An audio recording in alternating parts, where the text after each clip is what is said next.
بسم اللہ الرحمن الرحیم۔ ناظرین السلام علیکم ورحمۃ اللہ۔ ناظرین، یہ کتاب ہے معارف القرآن جلد 2، ایپیسوڈ نمبر ہے 111 اور وی لاگ نمبر ہے 522 یعنی 522، معارف و مسائل ازواجی زندگی سے متعلق چند قرآنی ہدایات، یہ ہم آپ کے سامنے رکھنے جا رہے ہیں۔ کسی قبرستان کے باہر لکھا تھا، منزل تو تیری یہی تھی بس، زندگی گزار گئے یعنی زندگی گزر گئی آتے آتے، کیا ملا تجھے اس دنیا سے، اپنوں نے ہی دفنا دیا تجھے جاتے جاتے۔ خوف ہوتا ہے شیطان کو بھی آج کے مسلمان کو دیکھ کر، نماز بھی پڑھتا ہے تو مسجد کا نام دیکھ کر۔ مسلمانوں کے ہر فرقے نے ایک دوسرے کو کافر کہا، ایک کافر ہی ہے جو اس نے ہم سب کو مسلمان کہا۔ ناظرین، یہ کتاب جس کا ٹائٹل ہے معارف القرآن، یعنی معارف القرآن جلد نمبر 2،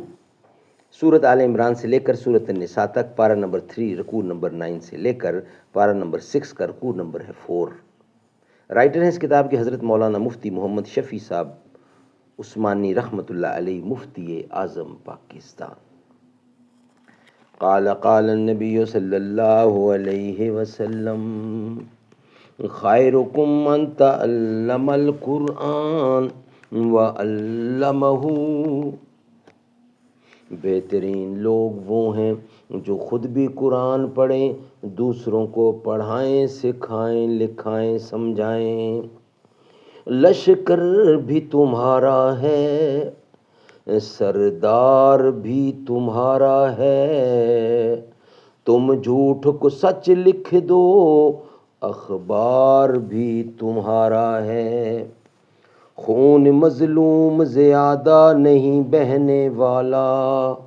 ظلم کا دور بہت دن نہیں رہنے والا۔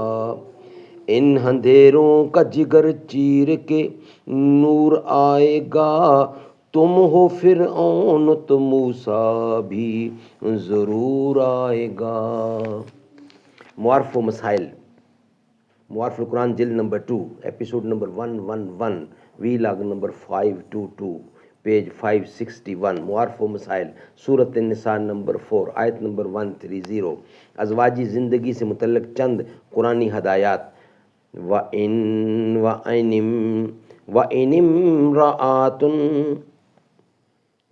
امْرَأَةٌ خَافَتْ مِنْ بَعْلِهَا إِلَىٰ قَوْلِهِ وَاسِعًا حَكِيمًا۔ ان تینوں آیتوں میں حق تعالی شانہ نے ازواجی زندگی کے اس تلخ اور کٹھن پہلو کے متعلق ہدایات دی ہیں جو اس طویل زندگی کے مختلف ادوار میں ہر جوڑے کو کبھی نہ کبھی پیش آ ہی جاتا ہے۔ وہ ہے باہمی رنجش اور کشیدگی، اور یہ ایسی چیز ہے کہ اس پر طویل یعنی صحیح اصول کے ماتحت قابو پانے کی کوشش نہ کی جائے تو نہ صرف زوجین کے لیے دنیا جہنم بن جاتی ہے، بلکہ بسا اوقات یہ گھریلو رنجش خاندانوں اور قبیلوں کی باہمی جنگ اور قتل و قتال تک نوبت پہنچا دیتی ہے۔ قرآن عزیز مرد و عورت دونوں کے تمام جذبات اور احساسات کو سامنے رکھ کر ہر فریق کو ایک ایسا نظام زندگی بتلانے کے لیے آیا ہے جس پر عمل کرنے کا لازمی نتیجہ یہ ہے کہ انسان کا گھر دنیا ہی میں جنت بن جائے گا، گھریلو تلخیاں محبت و راحت میں تبدیل ہو جائیں گی، اور اگر ناگزیر حالات میں علادگی کی نوبت بھی آ جائے تو وہ بھی خوشگوار طریقہ یعنی خوش اسلوبی کے ساتھ قطع تعلق بھی ایسا ہو کہ عداوت و دشمنی اور ایذا رسانی کے جذبات پیچھے نہ چھوڑے۔ آیت نمبر 138، آیت نمبر 128،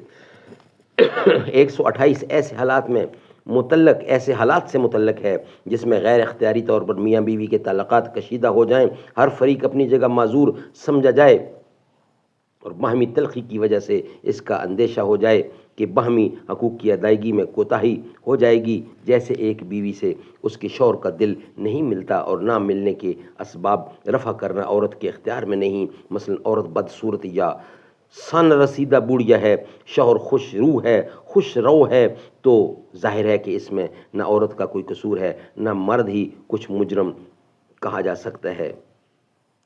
چنانچہ اس آیت کے شان نزول میں اس طرح کے چند واقعات مظہری وغیرہ میں منقول ہیں۔ ایسے حالات میں مرد کے لیے تو ایک عام قانون قرآن کریم نے یہ بتلایا ہے کہ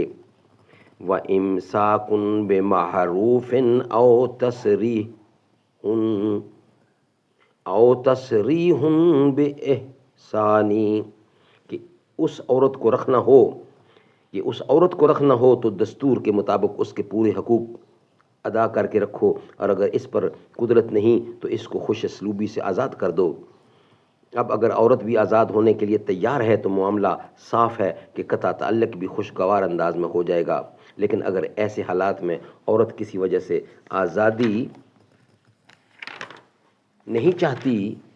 خواہ اپنی اولاد کے مفاد کی وجہ سے یا اس وجہ سے کہ اس کا کوئی دوسرا سہارا نہیں، تو یہاں ایک ہی راستہ ہے کہ شوہر کو کسی چیز میں راضی کیا جائے، مثلا عورت اپنے تمام یا بعض حقوق کا مطالبہ چھوڑ دے اور شوہر یہ خیال کرے کہ بہت سے حقوق کے بارے میں تو سبق دوشی ہوتی ہے، بیوی مفت میں ملتی ہے، اس پر صلح ہو جائے۔ قرآن کریم کی اس آیت میں ایک تو اس طرح کی مصالحت کے متوقع ہونے کی طرف رہنمائی اور اس طرح فرمائی وَأُحْضِرَتِ الْأَنفُسُ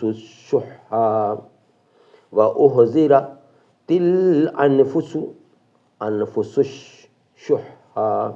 یعنی ہرس تمام نفوس کے سامنے دھری رہتی ہے۔ ایسی مصالحت میں عورت کو تو یہ ہرس ہے کہ مجھے آزاد کر دیا تو اولاد برباد ہو جائے گی یا میری زندگی دوسری جگہ تلخ ہوگی، اور شوہر کو یہ لالچ ہے کہ جب عورت نے اپنا کل مہر یا بعض معاف کر دیا اور دوسرے حقوق کا بھی مطالبہ چھوڑ دیا تو اب اس کو رکھنے میں میرے لیے کیا مشکل ہے، اس لیے مصالحت باہمی آسان ہو جائے گی۔ اس کے ساتھ ارشاد فرمایا وَإِنِ امْرَأَةٌ خَافَتْ مِنْ بَالِهَا نُشُوزًا أَوْ إِعْرَاضًا فَلَا جُنَاحَ عَلَيْهِمَا أَنْ يُصْلِحَا بَيْنَهُمَا صُلْحًا، یعنی اگر کوئی عورت اپنے خاوند سے لڑائی جھگڑے یا بے رخی کا خطرہ محسوس کرے تو دونوں میں سے کسی کو گناہ نہیں ہوگا۔ اگر آپس میں خاص شرائط پر صلح کر لیں،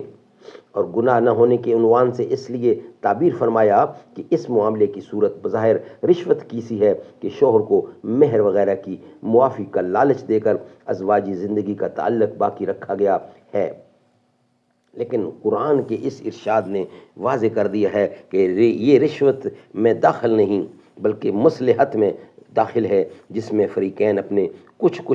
کا مطالبہ چھوڑ کر کسی درمیانی صورت پر رضامند ہو جایا کرتے ہیں، اور یہ جائز ہے۔ ناظرین، یہ ویلاگ ہمارا یہاں ہی کمپلیٹ ہوتا ہے۔ نیکسٹ ویلاگ زوجین کے جھگڑے میں دوسروں کا دخل بلا ضرورت مناسب نہیں۔ ناظرین، یہ ہم آپ کے سامنے رکھیں گے انشاءاللہ نیکسٹ ویلاگ کی صورت میں۔ یہ ویلاگ ہمارا یہاں ہی مکمل ہوتا ہے۔ بیوی کی محبت میں